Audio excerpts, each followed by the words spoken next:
Have you forgotten the difference between an adverb and an adjective? Can't quite remember what the periodic table's for? And you've forgotten how to spell your name? Don't worry, this is BBC Bitesize Daily and we've got you.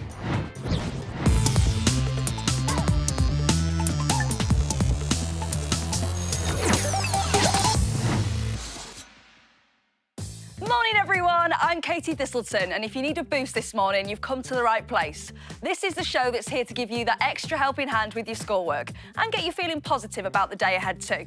Every day we've got top experts and celebs joining us to help bring your schoolwork to life from the comfort of your own home. We've split this next hour into 20-minute sessions, so there's something for everyone. If you're aged 11 and 12, you're up first, so stick around. Then there's tons of stuff for our 12 and 13-year-olds, and finally, it's all about you 13 and 14-year-olds. So keep your eyes peeled for your daily bite of Bitesize Daily. Here's what's in store for the 11 to 12s. It's Study Tips Tuesday and YouTuber Jack Edwards is back to keep us in the know and feeling stress-free, giving us the lowdown on short-term goals and how they can help you take control of your schoolwork. We'll be giving you some essentials for science, English and geography, plus we've tons of fun ideas to keep you busy at home too. And one of my favourite parts of the show, the big read, is coming up. No, we're not reading from a massive book. Are all you 11 to 12-year-olds ready? Good, we better get started.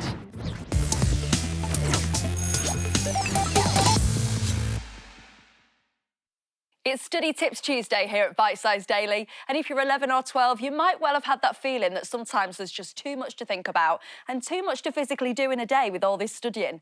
Well, look no further, as YouTuber sensation Jack Edwards has got some tricks up his sleeve he wants to share. It's technically not magic, but I tell you, it works like magic. Take a look at this.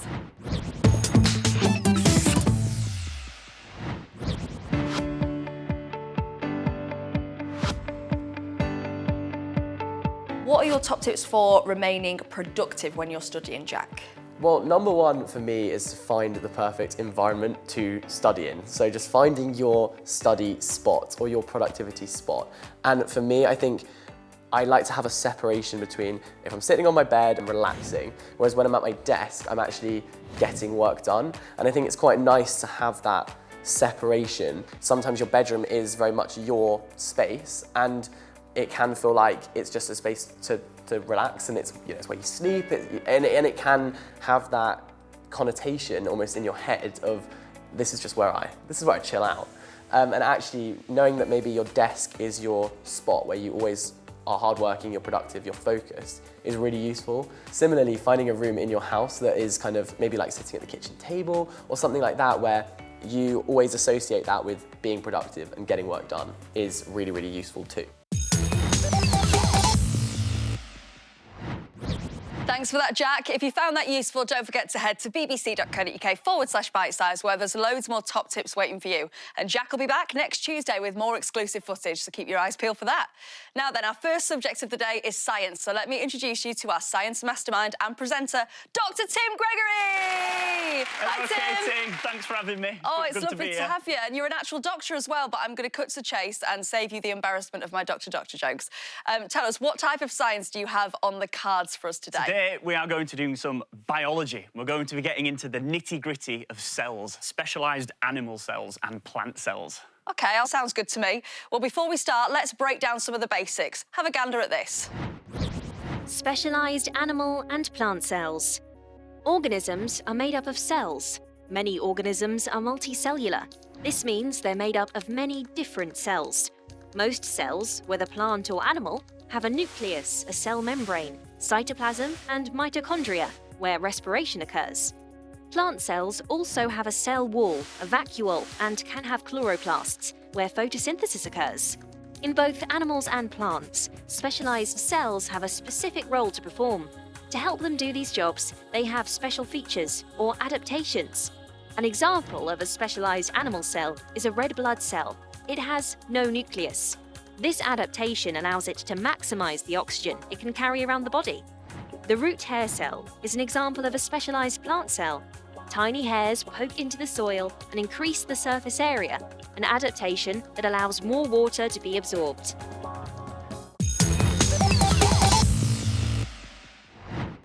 Next, Katie, we're going to be exploring the functions and adaptations of specialised animal and plant cells by asking ourselves 2 questions. Oh, what are the questions? First question, what do specialised cells possess? Oh. Now, the difference with specialised plant and animal cells compared to normal ones is that these cells have adaptations that allow them to complete a special function. And we'll come to some examples shortly. Brilliant. What's the second question we need to think about today? The second question is, what type of specialised animal and plant cells exist? So let's start with specialised animal cells. Can you think of any, Katie? I'm afraid I can't, sir. You're going to have to help me out. I'll give you a small clue. If you pinch yourself softly, and what does it feel like? What do you think's going on in your body when you pinch yourself? Well, it hurts a little bit. I can feel it. Oh, has it got something to do with messages being sent from your body to your brain? You're on the right lines. What we're talking about here are nerve cells, which are a type of specialised cell in animals. And nerve cells, they transmit electrical impulses from one part of the body to another. And it's able to do this because it has a membrane of proteins that carry out the active transport of sodium and potassium ions to help recharge the cell. Wow, interesting. So that's a specialised animal cell. What about the specialised plant cells that you mentioned we were going to learn about too? Now, I am a scientist rather than a drama teacher, so please bear with me. This next one is going to involve some charades. Oh, we're going to love a good game of charades, sir. Go on, then. I'll give you a quick clue. I've got my spade and I'm going to do some digging. OK. So Not actually supposed to give clues like that in charades, sir, but I'll let you off. I'll let you off for the talking. OK, you're digging. What are you digging there? Digging in the soil, digging something out. Digging, what's it? You've got a plant. You've got a root. A root? He's got a root. OK, now what? Hair. Hair root. Sir, it's actually very rude of you to mention my roots. I know that they're quite bad, but it's locked down. My hairdresser's shut. What am I supposed to do? I mean, mine's shut too, so don't feel too bad. Oh, I don't know what it is. Hair root, something to do with the roots of hair? Along the right lines. OK. What we're actually talking about here are root hair cells. Now, this doesn't involve any hair, thank goodness. It involves biology, because root hair cells are specialised plant cells. They have long extensions that go outwards into the soil, and this increases their surface area to allow them to absorb more water into the plant. Amazing stuff. Now, they're not the only specialised animal and plant cells, are they, the ones we've just learned about? No, there are loads more, Katie. And in fact, I'm going to challenge you at home to find another specialised cell in a plant. And my clue is that this specialised cell enables photosynthesis to be carried out efficiently. And I'll say no more and leave you to think about it. OK, great. Thank you so much, sir. Well, if you don't know the answer, you can head over to the BBC Bitesize website to find out. Plus, there's loads more information on there about other specialised cells.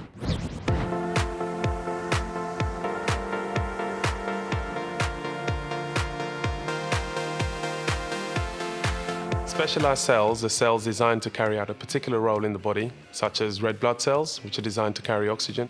Nerve cells help contraction of muscles or the relaxation of muscles.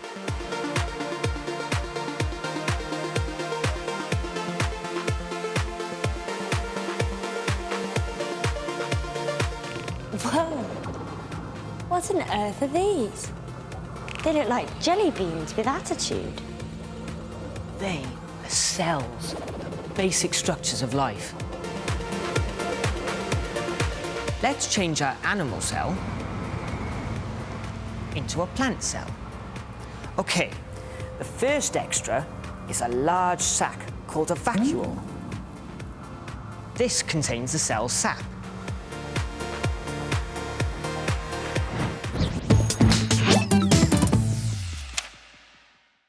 We heard yesterday that Ivy and Seb had returned home from taking their grandma to the hospital. Their front door was open when they got back, and there was a strange scratching noise. If you're still feeling haunted by yesterday's glimpse into the book, then prepare yourselves. The next scene is set where they discover a complete mess in the kitchen, with food from all the cupboards and fridge all over the floor. It's my worst nightmare. Ivy took a few steps forward, crunching over spilled breakfast cereal and vegetables. Her gaze fell upon a set of muddy animal tracks trailing across the kitchen floor. Seb's voice was faint. Over there. Ivy drew her eyes away from the prints and followed his hovering finger. Right across the opposite wall, 3 words had appeared. We can see. Each of the letters was the size of a dinner plate and appeared to have been scratched into the pastel wallpaper, which now revealed the blood red of the previous decor. The implement inflicting this damage, she saw, was a feather, large, glossy, and black. As it continued to write, it hovered in the air like a wasp. Then, after scoring 2 further words into the wall, it disappeared with an indignant puff. In its place, a tiny silver coin materialised, dropping to the floor with a ping. With a gasp, Ivy read the words in all their bloody glory. "We can see you now."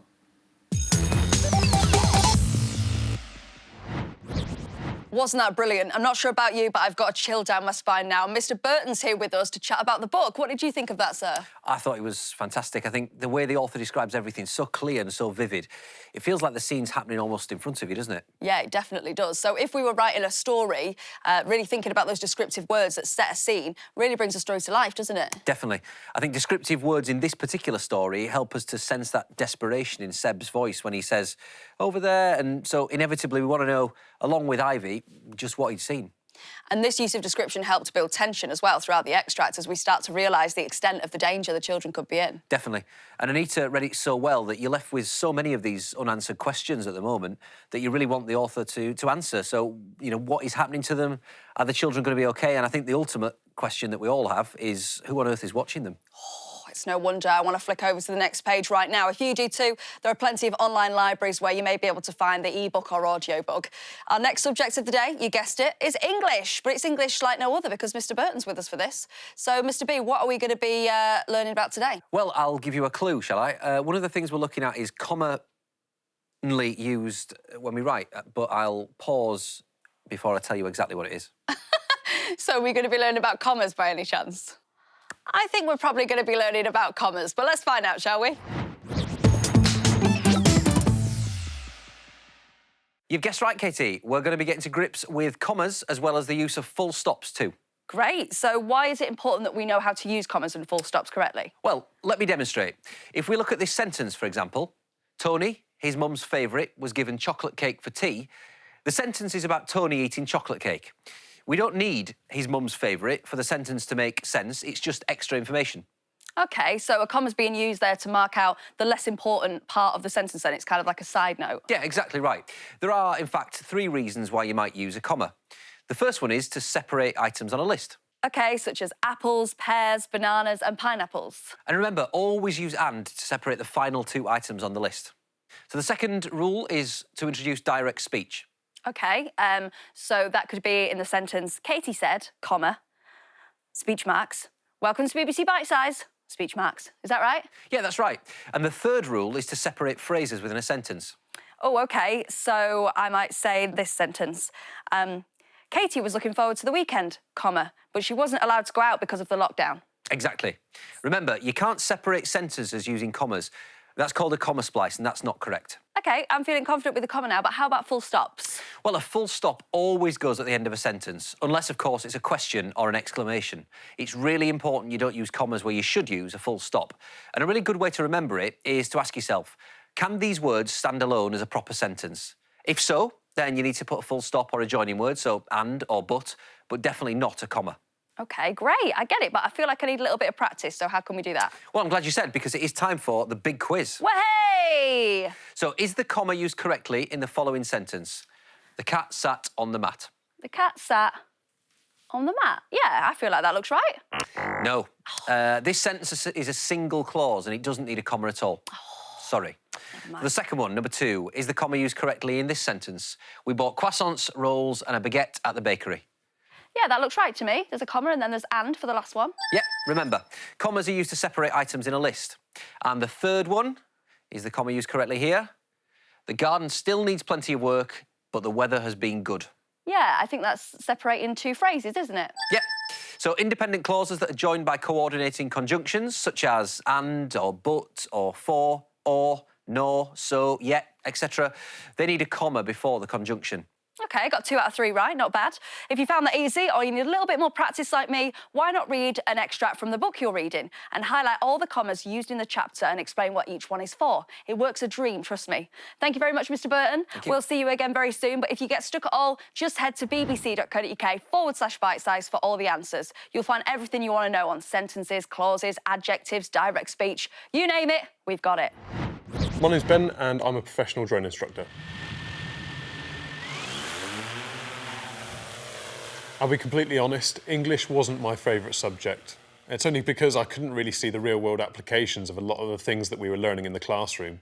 After I left school, I joined the military, and I spent the next 13 years in the British Army. As a professional drone instructor, I travelled the country and delivered training courses to individuals and organisations who want to use their drones in a commercial capacity. Then they're left to their own devices to produce an operations manual. Once this document is complete, they send it in to us for a check. When we check in an operations manual, we look out for missing commas or commas used incorrectly. It's really important because the information that's contained within the document needs to be factually accurate, and a missing comma can entirely change the meaning of a sentence. The very worst case scenario of the misuse of a comma could result in a dangerous operation. One of the worst scenarios that I've seen is someone writing in a document, "You should not fly over large groups of people near airports or in built-up areas." It should have read, "You should not fly over large groups of people near airports or in built-up areas." The way the information is presented implies that you could fly around an airport providing there are no crowds there. This is simply not true, and it is in fact dangerous.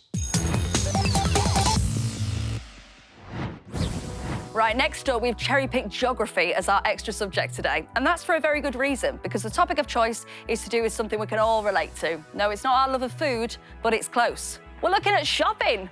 That's right, shopping really is a part of geography because the impact of the way we shop affects how towns and cities are shaped. Before we delve into the details, do these terms ring any bells? Convenience, or low-order goods, things that are bought regularly, like bread and milk. Comparison, high-order goods, these are things that are more expensive and bought less regularly, like clothing or electrical equipment. Economies of scale, that's the cost advantages of operating on a larger scale. For example, larger shops may be able to buy products more cheaply as they buy in bulk. Sphere of influence, that's the distance that people are willing to travel in order to get to a particular place, for example, a shopping centre. And threshold population, that's how many people or customers are needed to support a shop or service. Here's a quick clip from BBC Bitesize to explain more about shopping patterns. It's actually quite interesting. I'm learning lots. Shops come in a variety of sizes. There are small shops, your local convenience stores. Medium-sized chain stores are in the town centres. The largest mega stores and hypermarkets are in retail parks. These are mostly out of town, where land is cheaper. Economies of scale means shops can stack 'em high and sell 'em cheap.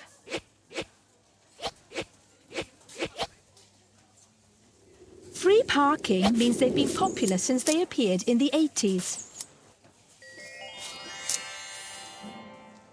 The large out-of-towners are all very well for those with transport, but those without a car, like maybe some of the elderly, just simply can't reach them. If you want to buy things from your sofa, shopping online is easy and cheap and popular with the young and increasingly older people. It's so convenient that we often forget about the impact it has on other businesses. Many shops struggle, unable to compete with the online giants' cheaper prices and lower overheads. A really good way to understand the factors of shopping patterns is to find an example you can analyse. Whilst you're at home, go to Maps online and find a shopping centre near you. Then answer the following questions. Get your pens at the ready. Question number 1. Where is the shopping centre located? Question number 2. Is the shopping centre geographically connected and easy to access? Question number 3. Do they have a large sphere of influence? Question number 4. What are the advantages of internet shopping? And question number 5, what are the disadvantages of internet shopping? And if you really want to put your knowledge to the test, why don't you try out the BBC Bitesize quiz on shopping patterns, which you can find easily by heading to bbc.co.uk/bitesize.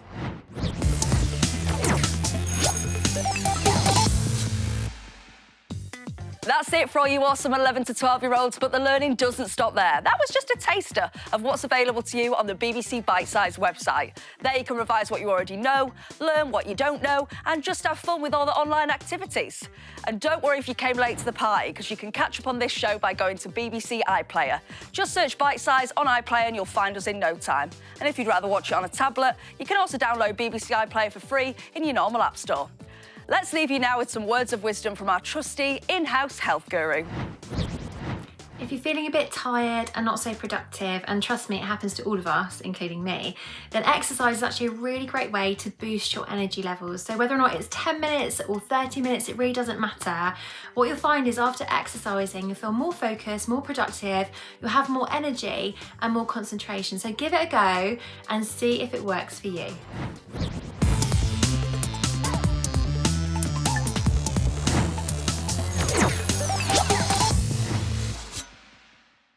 Bonjour, all 12 and 13-year-olds across the UK, and welcome to Bitesize Daily. I hope you're ready, because we've got a packed show full of cool content that's going to help you ace your schoolwork and get you feeling positive about the day ahead. Hang on to your seats. Here's what's coming up on today's show. Talking of feeling positive, we're going to be checking in with YouTuber Jack Edwards to hear what his latest tip is for cracking schoolwork struggles. I'll be joined by two amazing experts who will be bringing our main subjects, English and science, to life, before I get geared up for some geography jollies, as I'm talking all things tourism. And to finish off, I've got just two words for you. Russell Kane. He's our celeb reader this week, and with a classic, it's Oliver Twist, a gem not to be missed. We've got a whopper of a show ahead, so let's get going.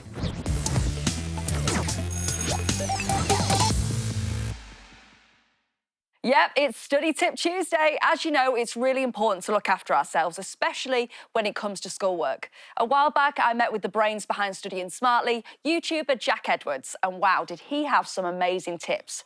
This week, it's all about the power of goal setting. Check this out.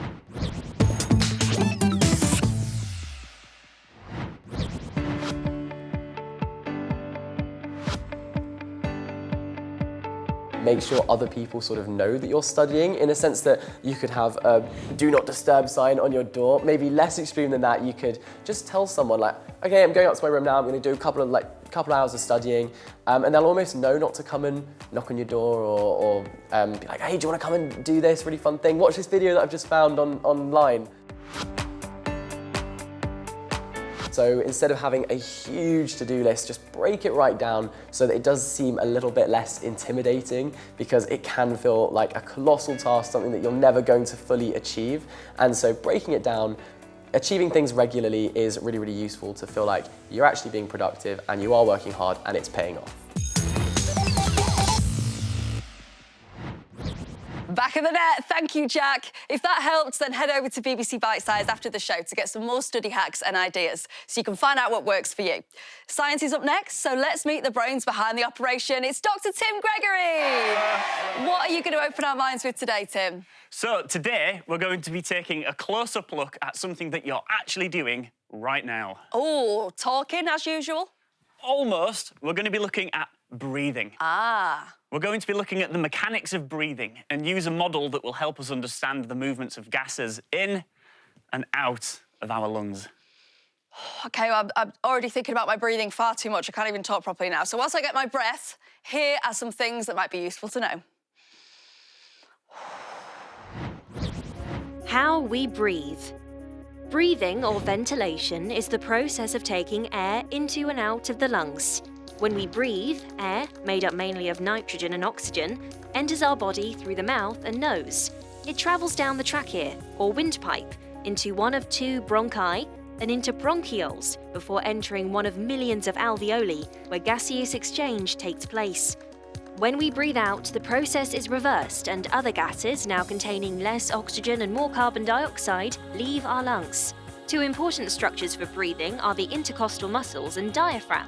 As these muscles contract, the volume in our chest cavity increases, the inside pressure decreases, and air moves in. As these muscles relax, the volume in our chest cavity decreases, the inside pressure increases, and moves air out.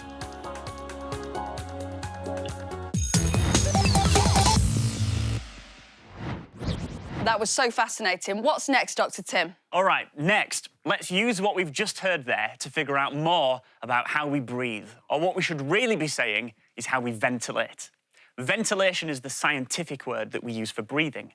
And as you know, we take in oxygen into our lungs and then expel carbon dioxide out of them. And oxygen is required by every single cell in our bodies for respiration. And we use a number of key parts of the gas exchange system to do this. They include... Actually, I'll leave this one to you, Katie. No pressure.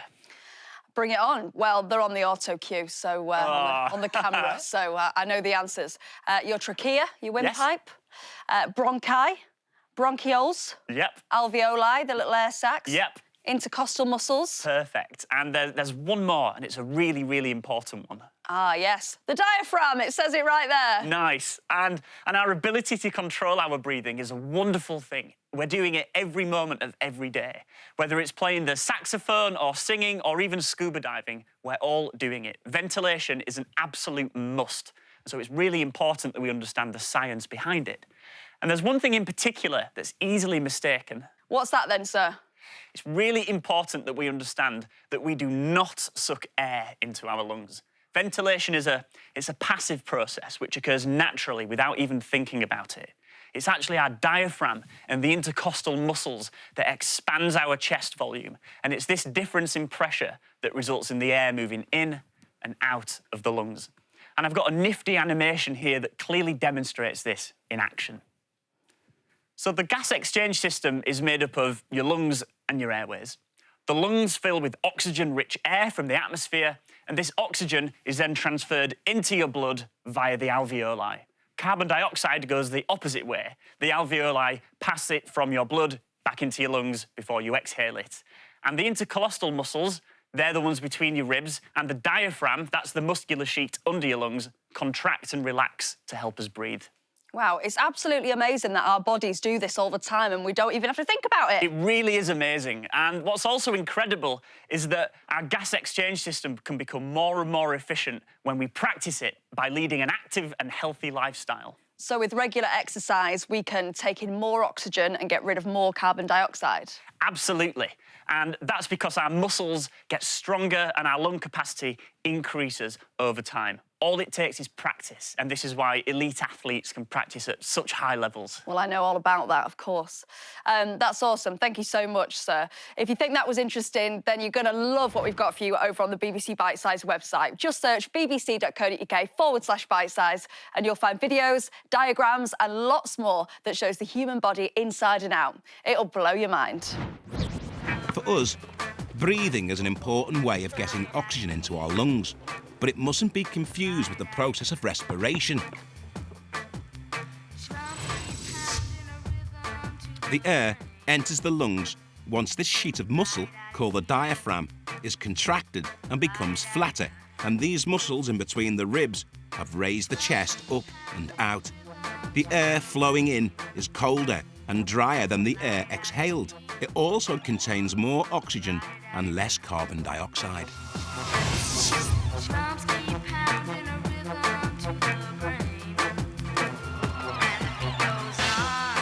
The inhaled air travels down the windpipe and via the smaller tubes eventually reaches these tiny air sacs called alveoli. Each alveolus is so tiny that a grain of salt would more than fill it. They give the lungs a large surface area, have a good blood supply and very thin, moist walls. Ideal conditions for the exchange of gases. They allow oxygen to pass into the blood and carbon dioxide to pass out of the blood.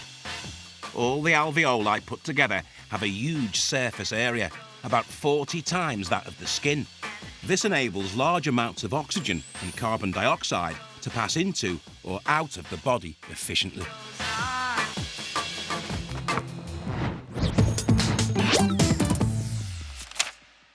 From a classic biology topic to a classic novel, The Big Read is up next, and this week our reader knows how to deliver a good performance, because it's comedy legend Russell Kane, people!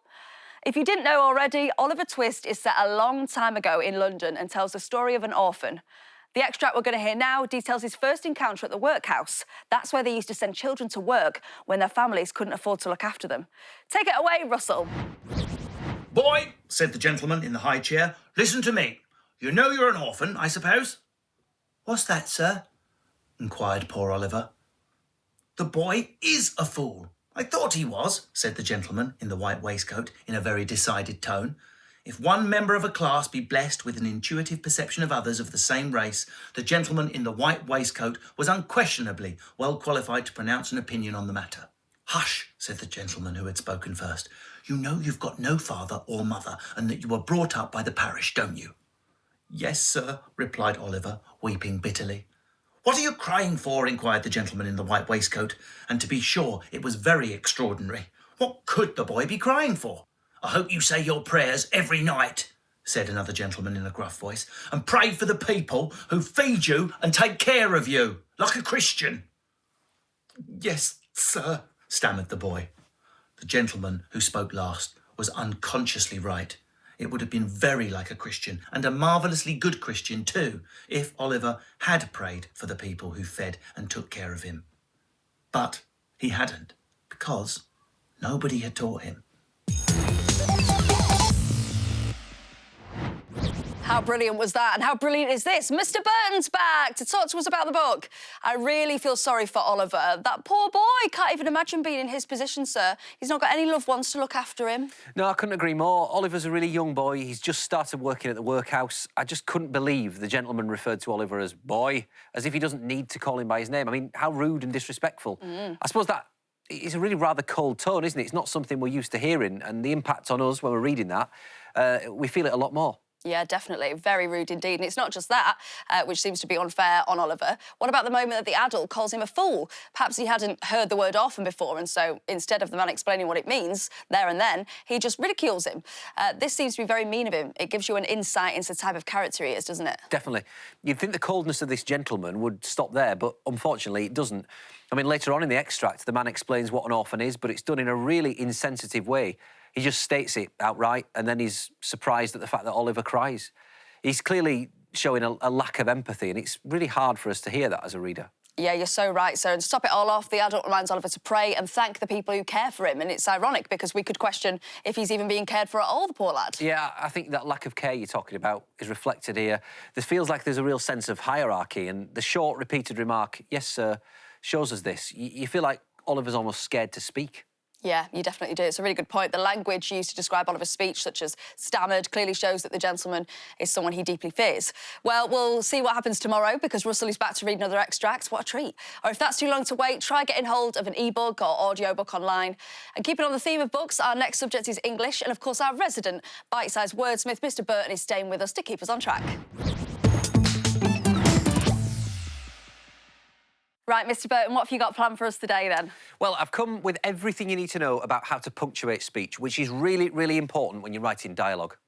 Just like the dialogue we've been hearing in these stories. Words spoken by characters, and when I say speech, I'm talking really specifically about direct speech, which is any word spoken by a character, and it's typically used with pronouns, so he, she, or they, and followed by said.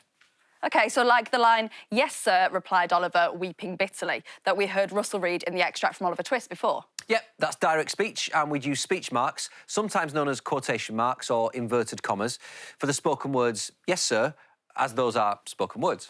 I was taught to always remember 66 and 99 to help you remember the shape of the opening and closing speech marks. Is that right? Yep, that's a really good tip to remember. We also heard some direct speech in the extract from the man, but you'll notice that when reading the text, that speech is placed on a new line. That's a rule of direct speech, so every time we hear from a new character, remember that it has its own line.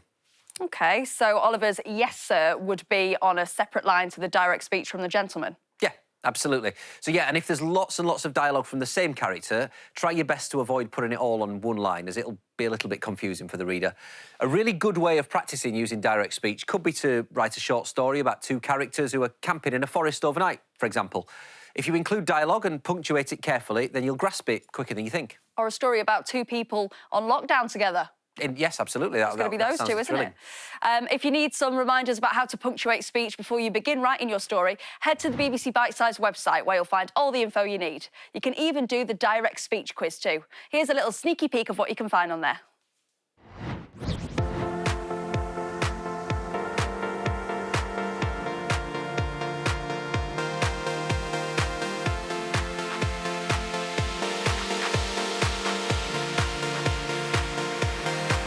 Any word spoken by a character should be between speech marks, like these. Secondly, as each different character speaks, the words need to be on a new line and indented. What I'm saying goes on one line, said Aaron, and my words must sit on the line below, said Rihanna.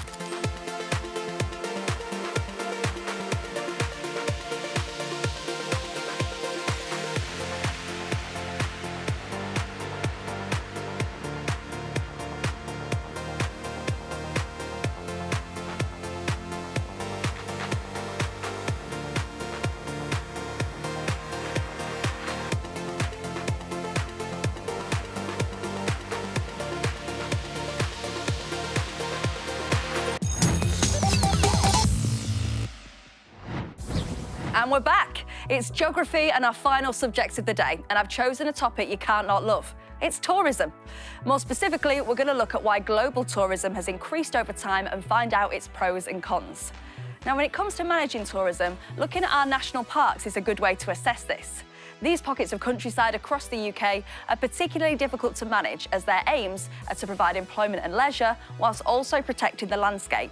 However, sometimes providing employment and leisure can damage the landscape, so it's not always possible to find the right balance.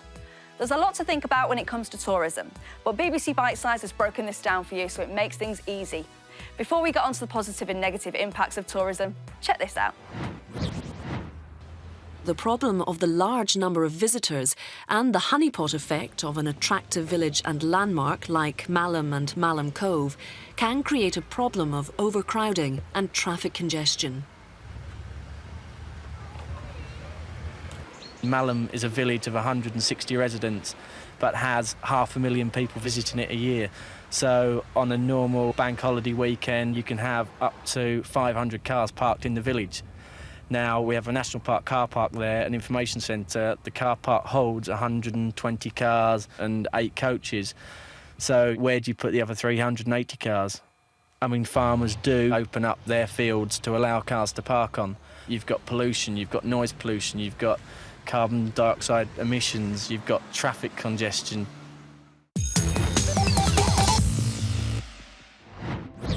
There are some examples of the downside to tourism, but it's certainly not all doom and gloom. It's difficult to come to terms with the loss of local traditions, damage of the natural environment and poorly paid jobs. But there are also lots of positives. Some of these include improving the wealth of an area and providing jobs.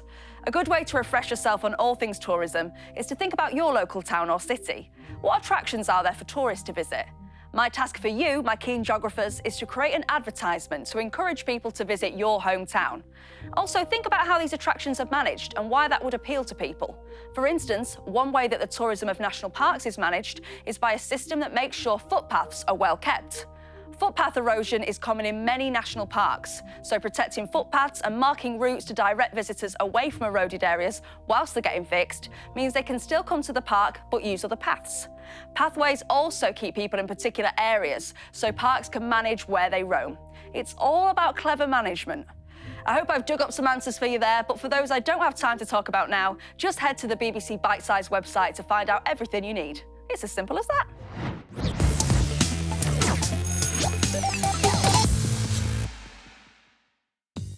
Well, that's it for all you 12 to 13-year-olds. That's me over and out for today. But don't forget, I'll be here tomorrow if you fancy joining me again, or if you want to watch this back, or maybe suggest us to a friend. You'll find us on iPlayer. All you've got to do is search for Bitesize in iPlayer and Bob's your uncle. And if you're watching it on a tablet, iPlayer takes no time at all to download in your app store, and it's totally free. Before we go, though, here's our very own in-house health guru with some top tips to keep you smiling. See ya! You might be stuck indoors quite a bit at the moment, but that still doesn't mean you can't exercise. So exercise you can do anywhere with anything. So whether it's in your kitchen, your living room, your bedroom, your little brother's bedroom, obviously asking his permission first, just get active. Whether or not it's 10 minutes, 5 seconds, half an hour, it doesn't matter. Just give it a go. Get that blood pumping around your body, your heart rate up. It'll improve your mood, improve your concentration, and really help you focus on studying and give you a little break from studying too.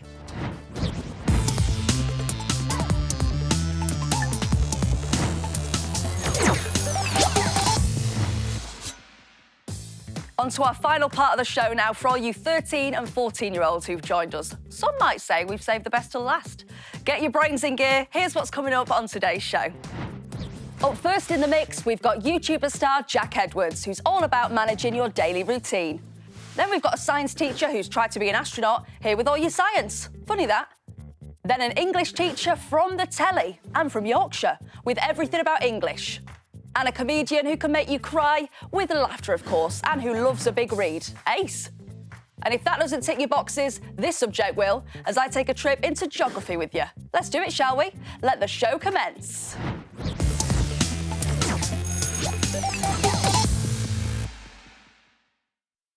Our first helping of Bitesize for all you 13 to 14-year-olds is from the gladiator of studying, YouTuber Jack Edwards. We all know what it's like when it comes to schoolwork and how much there can be, so knowing how to make that manageable is going to be useful if we're also going to find time to have some fun. Well, when you combine Bitesize and Jack Edwards, you've got your answer.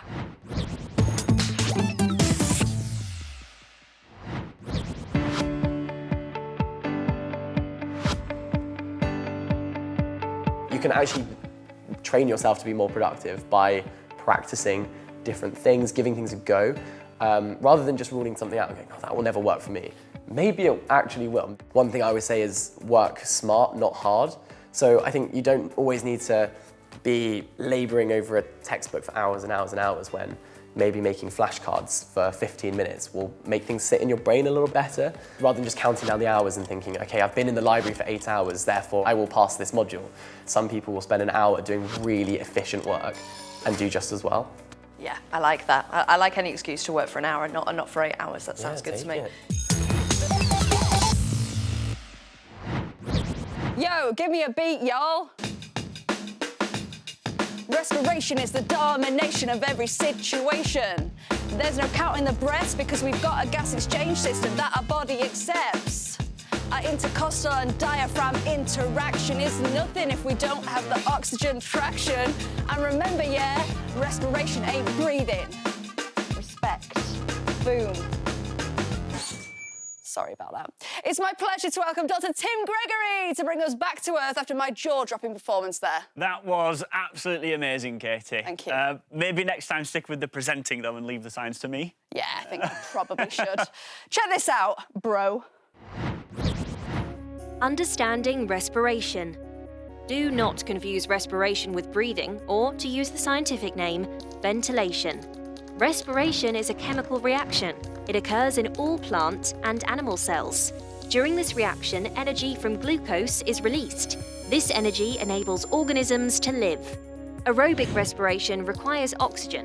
Carbon dioxide is produced as a byproduct, and we show this using the word equation: glucose plus oxygen produces carbon dioxide and water. Aerobic respiration produces energy much more efficiently than anaerobic respiration, but is a slower process. Anaerobic respiration does not require oxygen. Lactic acid is produced as a byproduct. We show this using the word equation: glucose produces lactic acid. Anaerobic respiration produces much less energy than aerobic respiration, but it is a much faster process.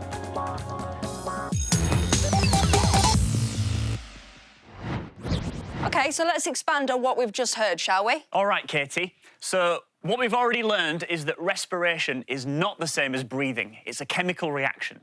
And it occurs in all living cells all of the time, and it's energy that's released from glucose. Now, there are two types of respiration. Over to you, Katie. OK, it's aerobic and anaerobic, but what's the difference between them? Perfect. So if you look at these two types of respiration as an equation, it'll help us to understand better.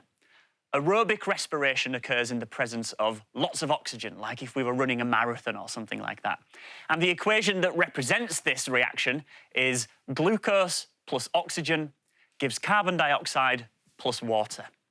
This is the process of releasing energy from glucose in the presence of oxygen, which occurs in all living cells. OK, great. And what about anaerobic respiration? So anaerobic respiration is a little bit different because it occurs when there's not sufficient oxygen, as if we were doing a mad 100-metre sprint or something like that. And the equation that represents anaerobic respiration is glucose goes to lactic acid. And this is the process of releasing smaller amounts of energy from glucose, something like 5%, without the presence of lots of oxygen, which produces lactic acid. And we all know the feeling of aching after we've done a mad dash, don't we? Yeah, definitely. I mean, I'm exhausted just thinking about it, to be honest. And 13 to 14-year-olds need to know all this. Wow. This is oxygen debt, which is known as excess post-exercise oxygen consumption, or EPOC. That's a mouthful. It is a mouthful, yeah. Or EPOC for short. And this is why we keep on breathing deeply for a few minutes after we've finished some difficult exercise, so we can replenish all of the cells in our body with oxygen. So let's test your knowledge quickly. There are some sticky notes, and you need to match them up to form the equation for aerobic and anaerobic respiration, which we've just looked at. In your heads at home, decide what goes where as well. OK, so we're going to have a go at this. I'm going to do the sticky notes, but you guys have a little think about it at home too. So we've just seen these equations. I think aerobic was glucose plus... Oh, the tack! Glucose plus oxygen is... Oh, I'm running out of space here. How do I fit these on? Is carbon dioxide and water. Is that right? Perfect. Well done. I mean, it doesn't look as pretty as it did earlier, but that'll do. And then anaerobic is oxygen into lactic acid.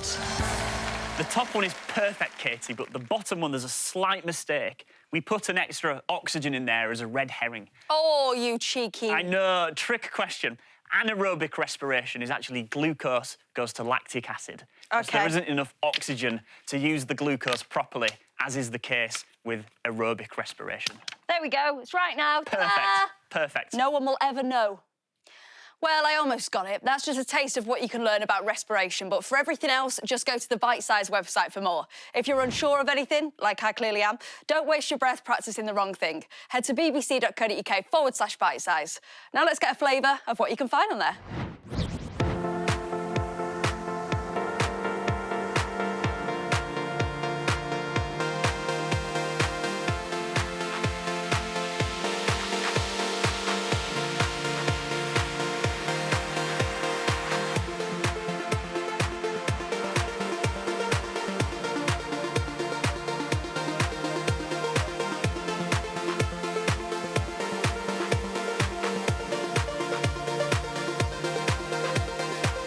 The first test is to run a series of short bursts and then a final blitz. Now, when you exercise, your body has to perform an enormous amount of work. You've got your heart, your lungs, and your muscles all operating flat out.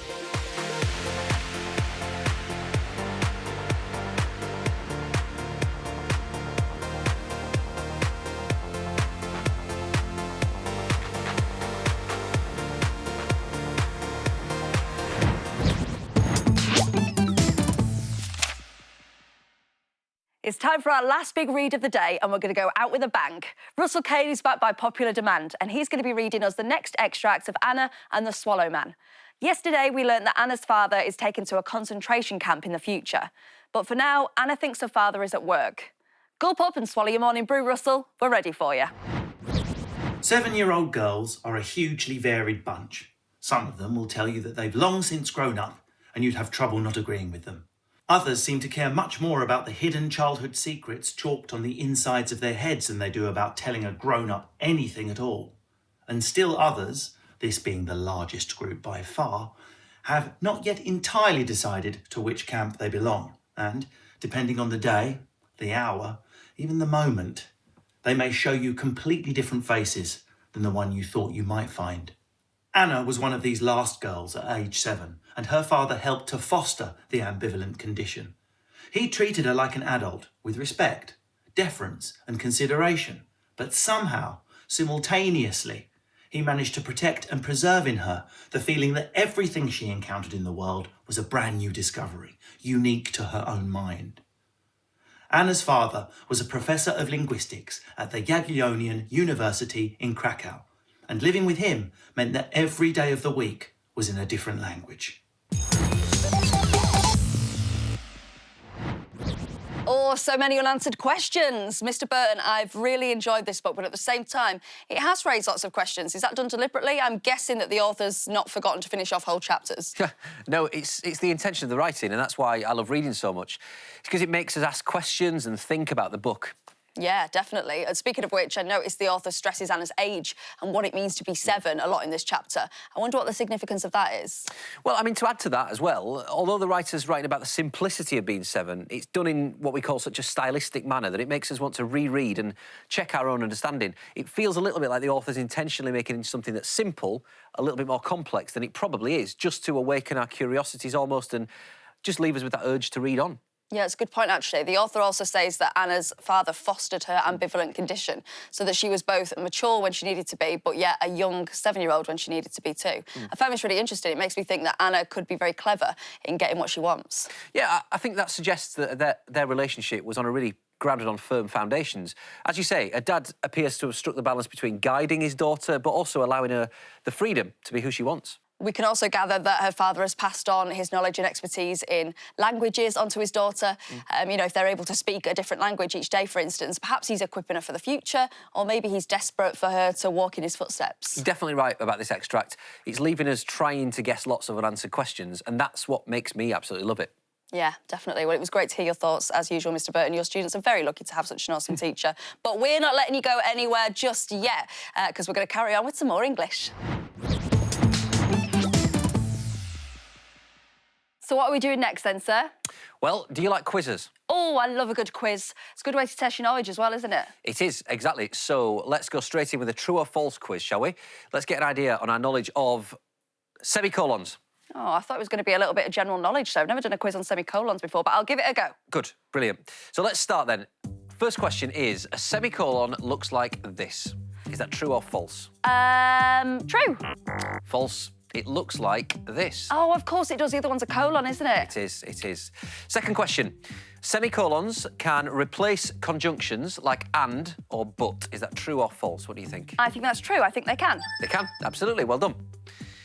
Question 3. Semicolons are used to break up lists of longer phrases. Is that true or false? What do you think, Katie? Yeah, I think that one's true as well. That is true. Absolutely. Well done. Yay. Fourth question. Here we go. Pressure's mounting. And but are both conjunctive adverbs. Is that right? Is that true or false? I'm not sure. True?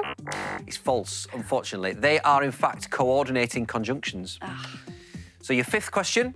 Here we go. A colon separates items in a list, but a semicolon introduces items in a list. Is that true or is it false? What do you think? Now, that's the other way around, isn't it? A semicolon's the one that separates the items in the list and a colon introduces it. It is. That's absolutely right. Well done. Yeah. Woohoo! Well, I hope you did well. But if not, not to worry. That's why we're here.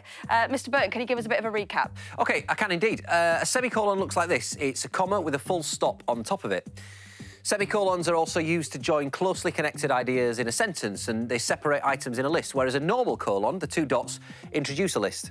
Semicolons can also replace conjunctions like and or but, and conjunctive adverbs like however or meanwhile. They can also be used to add clarity to your writing and make it much, much, much more clear. OK, great. And you can't just replace commas or colons with semicolons, can you? No. They've got different functions and they do different things. So to join two sentences with a semicolon, the second sentence needs to be as a direct result of the first. So, for example, the day was hot. Jim wore his T-shirt. How can we practice this at home then, sir? So what you can do is you can try writing your own sentences using different conjunctive adverbs and add in your own semicolons. So the ones you've got to choose from are however, instead, therefore, meanwhile, consequently, accordingly, and also to play with. So have a go and see what sentences you can write and use that semicolon for the maximum impact. Brilliant. Thank you very much. Thanks, Mr. Burton. Well, that's all we've got time for on semicolons, but the Bitesize website has lots of resources for you on this and lots more English that'll keep you busy learning new things. Be sure to take a look, and while you're there, you might even come across this. A semicolon looks like a full stop on top of a comma, like this. But it's not as final as a full stop. And it's stronger than a comma. The most common use for a semicolon is to join two independent but related clauses. The semicolon replaces a conjunction like and, or because, or but, or or. You might write, I finished my essay, but it was hard work. You can replace the but with a semicolon. I finished my essay, it was hard work. You can also use a semicolon when writing a clause with a conjunctive adverb, such as however or therefore. I finished my essay last night, therefore I can go to the cinema tonight. Another use for a semicolon is to divide the items of a list when there are commas in the items you're listing. There are many ways to write. With a pen, which is cheap. With a pencil, which makes corrections easier. With a computer, which makes your essay neat and tidy. These semicolons make it easier for the reader to keep track of the items you're listing. And lastly, because a semicolon isn't a full stop, you should never use a capital letter after a semicolon. Unless the second clause starts with a proper noun, like a name.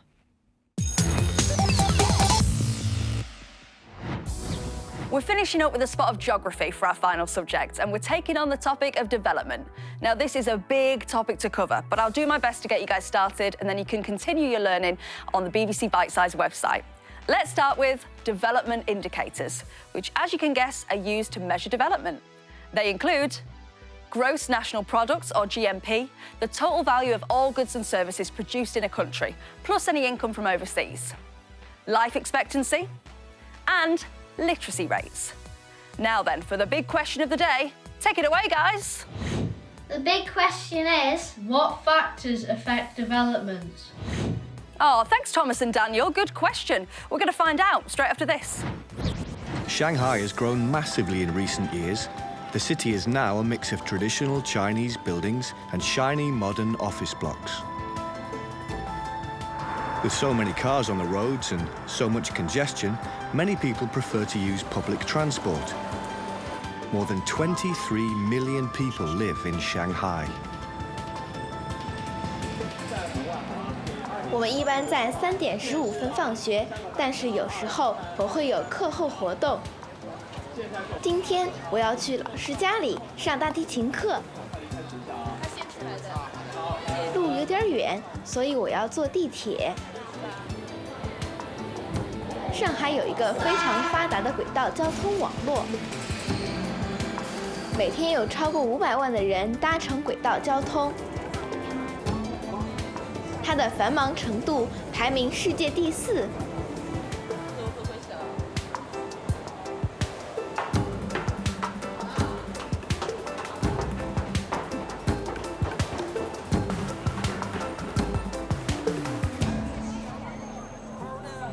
在去老师家的路上，我会经过著名的外滩。 Shanghai is split in half by the river, but many bridges and tunnels connect the two sides. The Huangpu River, flowing through Shanghai, forms the final section of the Yangtze River before it opens into the East China Sea. It's very deep. It has to be to accommodate the giant container ships. Across from the Bund is the new commercial and financial district, with its skyscrapers, swanky hotels and shopping malls.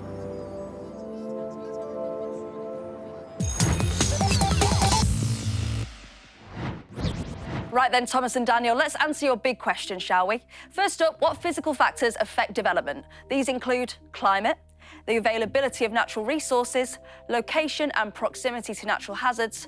They're all things that can affect a country's development. Next up, what historical and political factors affect development? These include trade, corruption and poor management, and war. And finally, what social factors affect development? These include discrimination and overpopulation.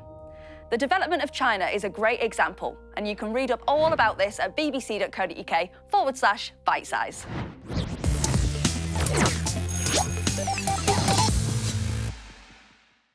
That's everything from us today, so thank you very much to all you awesome 13 and 14-year-olds. I'll be back tomorrow with some more special guests and new content made just for you. And if you missed anything in today's show, it'll be available on iPlayer for you to watch. It's really easy to find. Just search Bitesize in BBC iPlayer, and there will be. And if you prefer to watch the show back on a tablet, BBC iPlayer is free to download in your normal app store. So there you have it. I hope we've helped you get feeling positive about your schoolwork for the day ahead. There's just one last thing for you, a message from our very own in-house health guru. Hello, just a quick reminder from me, Dr. Rada, that getting active and exercising actually does make you cleverer. So, really important to keep across your studies, but make sure you squeeze in that power walk or that workout in your front room. Whatever your thing is, do it. You'll be glad you did.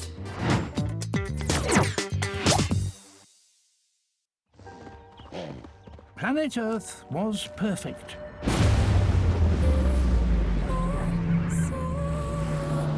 But now, a new force is sending our perfect planet off balance.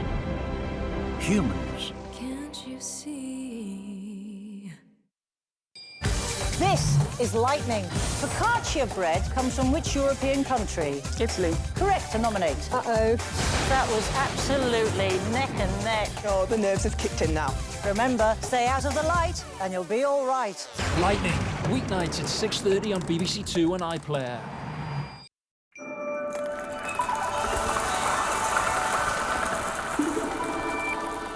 As the temperatures drop, Winter Watch Alive with Nature's Great Survivors tonight at 8. Now, more lockdown learning with some scenes some of you may find upsetting. Go inside the human body.